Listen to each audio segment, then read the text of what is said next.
Hoy vamos a hablar de una época en la que para la selección española las cosas eran muy diferentes y donde llegar a una final de una Eurocopa era casi un milagro. Vamos a hablar de la hazaña de la selección española en el año 1984 para llegar a la final de aquella Eurocopa. Dentro vídeo.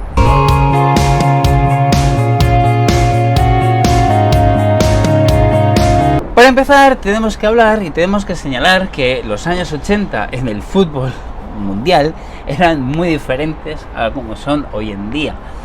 No existía la llamada ley Bosman, de la que ya hablaremos. Tenemos que hablar en algún momento de la historia.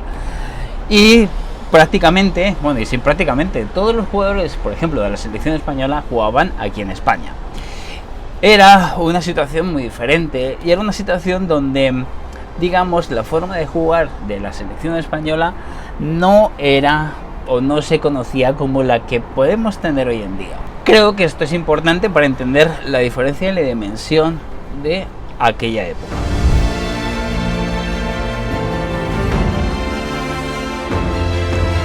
Es decir, no existía ni el tiki-taka ni la predilección por la posesión. Yo creo que ni siquiera se tenía en cuenta qué equipo tenía más posesión durante el partido y todo se, digamos, igualaba a la llamada furia, un concepto, la furia española, que viene desde hace mucho más tiempo, concretamente de los Juegos Olímpicos de Amberes en 1920, de la actuación de la selección española de fútbol en aquellos Juegos Olímpicos.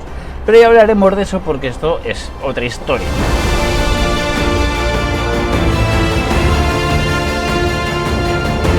En resumen, la selección española no era conocida por tener un fútbol de toque, sino por todo lo contrario, por ser una selección muy aguerrida, con no mucha técnica, pero sí con jugadores que se implementaban y que luchaban hasta el último balón.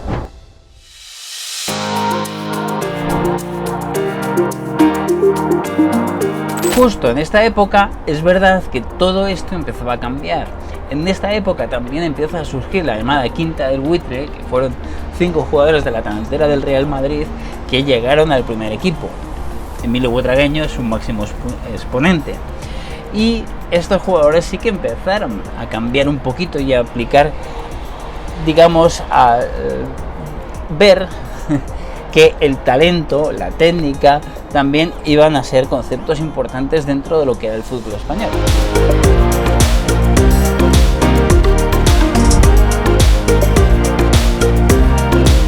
Para clasificarse para la Eurocopa, las cosas también eran muy distintas. En la fase final solo se clasificaban o solo jugaban 8 selecciones. Y para las fases de clasificación solo se clasificaba en cada uno la primera de ellas.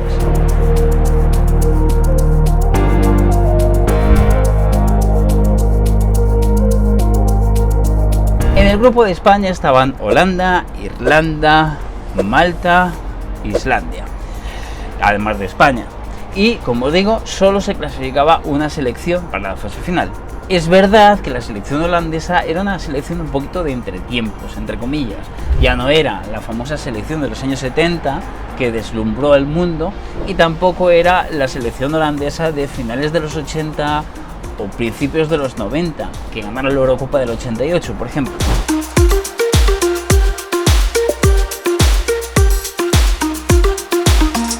Pero las cosas estuvieron muy igualadas en toda la clasificación entre España y Holanda. Y de hecho, por eso se llegó a la última jornada de la clasificación a un famoso partido de España, uno de los partidos más míticos de la historia de la selección.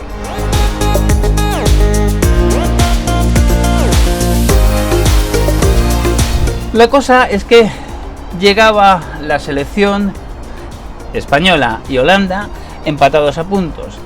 Bueno, realmente España necesitaba la victoria, pero para superar a Holanda y ponerse primera necesitaba ganar a la selección de Malta por más de 11 goles.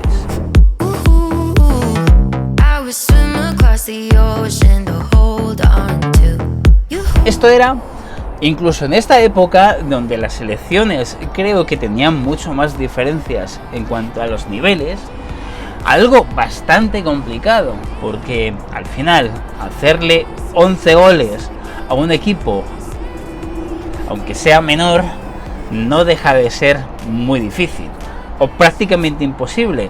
Creo que eso no lo puedes hacer ni siquiera seguro ante un equipo juvenil, por ejemplo, o un equipo amateur.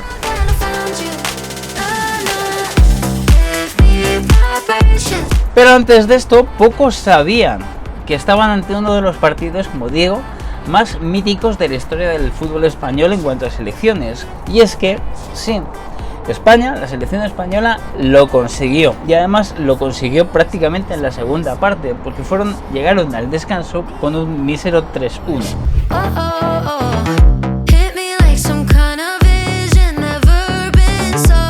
El famoso 12-1 a Malta fue uno de los partidos más míticos y de los partidos que todavía más se recuerdan de la selección española de todos. Fue una salvajada. Luego se habló mucho también sobre supuestos chanchullos, pero lo cierto es que no está nada claro. Y si ves el partido y ves las acciones y la actitud de cada jugador de los 22, te das cuenta de que realmente se sufrió, realmente fue un hito importante.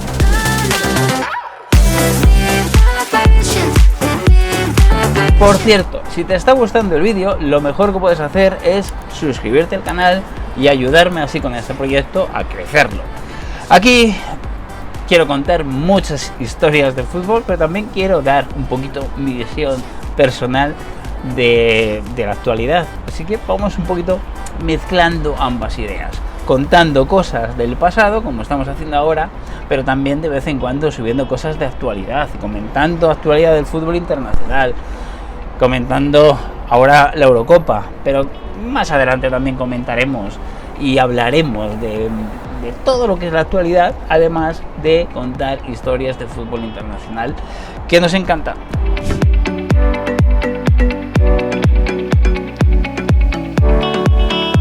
Era junio de 1984 y ya se jugaba la fase final de la Eurocopa de ese año, concretamente en Francia. Un torneo con una selección local, la francesa, con una muy buena generación de futbolistas, quizás opacada porque esta generación de jugadores franceses no consiguió ningún título más allá de este. Pero no me quiero adelantar porque estos no consiguieron lo que consiguió, por ejemplo, la selección francesa del 98 o del año 2000. Una selección con los Platini, con los Girés, incluso con los Luis Fernández, un jugador que además había nacido en España y que formaba una selección formidable.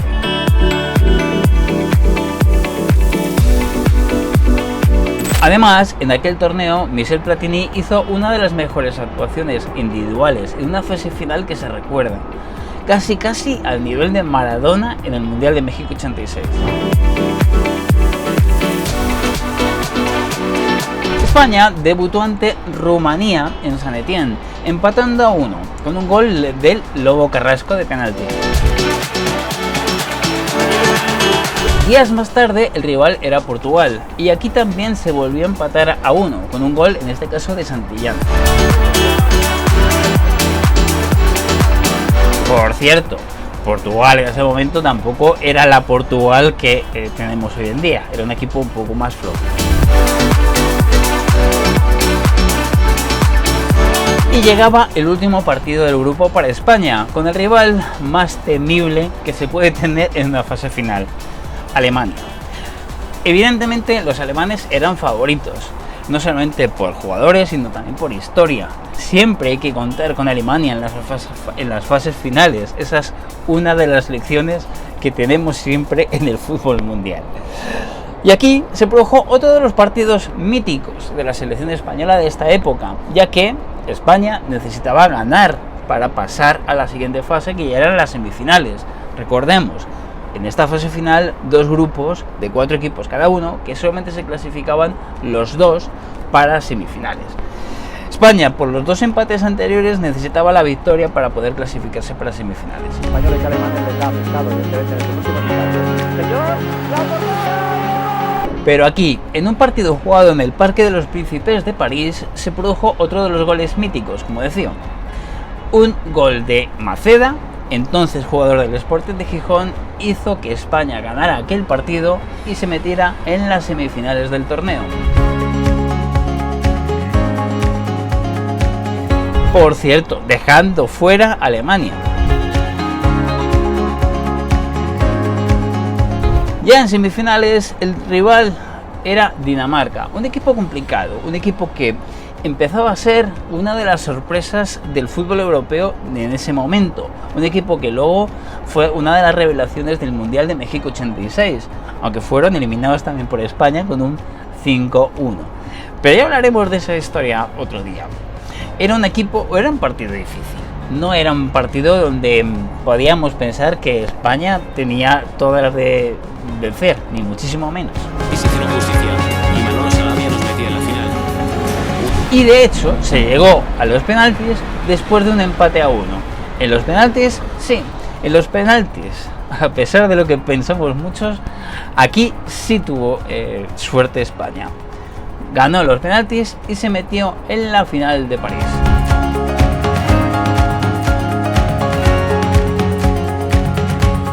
Y es que el último penalti danés, fallado por el Jair, fue lo que propició que España lograra esta clasificación para una final, algo que era complicado de pensar teniendo en cuenta desde dónde veníamos. Casi se clasificó en la última hora de sorpresa tremenda. Por cierto, aquí Maceda también marcó el gol español.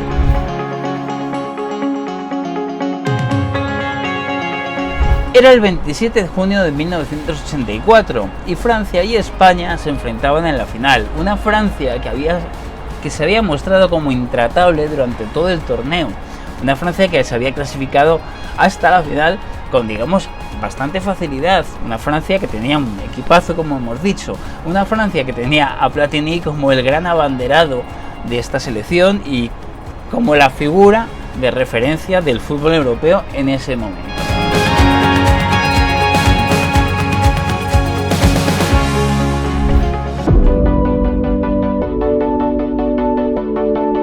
Además, en ese día España tenía 3 bajas importantes. Maceda, que fue autor de varios goles importantes de la fase final, Andoni Goicoechea, uno de los mejores centrales del fútbol español en esa época, y Gordillo, otro de los mejores jugadores españoles.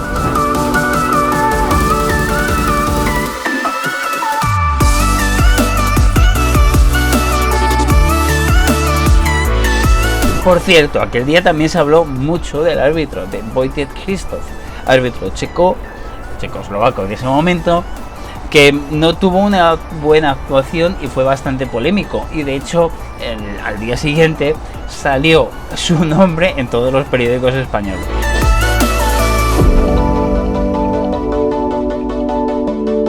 Pero España plantó cara ante una Francia que se mostró bastante plana durante gran parte del partido, sin muchas opciones y con una España que hacía lo suyo, que era complicar las cosas al otro equipo. Un buen partido de España pensando en todas las dificultades que tenía y al rival que tenía enfrente. Es decir, en bastantes momentos del partido el título para España no estaba tan lejos realmente. Hasta que llegó el minuto 57. En ese momento el árbitro marcó una falta bastante dudosa en la frontal del área favorable al equipo francés. Y Michel Platini se disponía a lanzarla. Era un buen lanzador de faltas. Pero en aquel momento, a pesar de que la tiró no muy bien.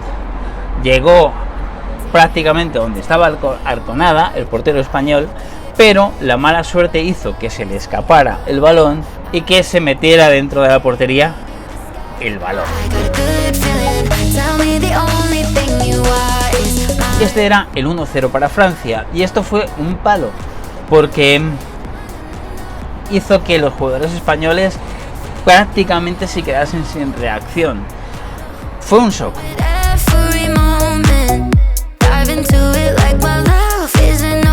Desde ese momento, los jugadores españoles, es verdad que lo intentaron hasta el final. Intentaron buscar la manera de conseguir el empate hacia una selección que era superior y que con el palo del gol había sacado bastante ventaja. Así que ya con el equipo volcado, los franceses consiguieron un segundo gol, un contragolpe, un gol de balón, dando la primera Eurocopa a la selección francesa y terminando con las aspiraciones de conseguir, en ese momento hubiera sido la segunda de la selección española, de conseguir una Eurocopa.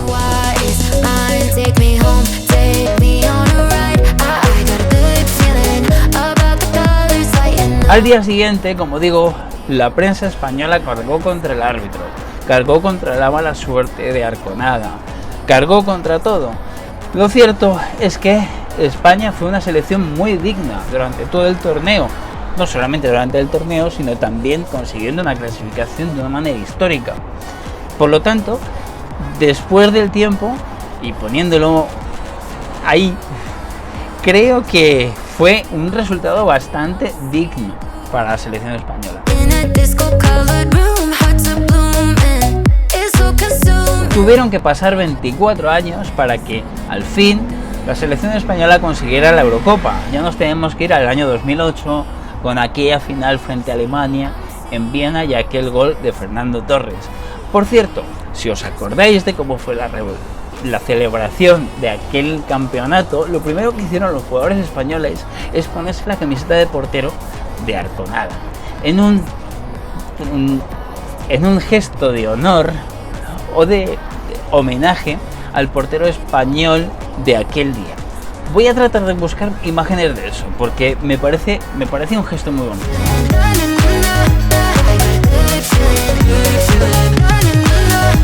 Si te ha gustado el vídeo, no olvides suscribirte al canal, darle a like, comentar todo lo que quieras respecto al vídeo, o sobre ideas nuevas si quieres también, lo que quieras, y darle a la campanita y todo lo que quieras. Por supuesto, te voy a pedir que te suscribas y que veas el vídeo. Nos vemos dentro de muy poco con más vídeos nuevos. De momento, hasta luego.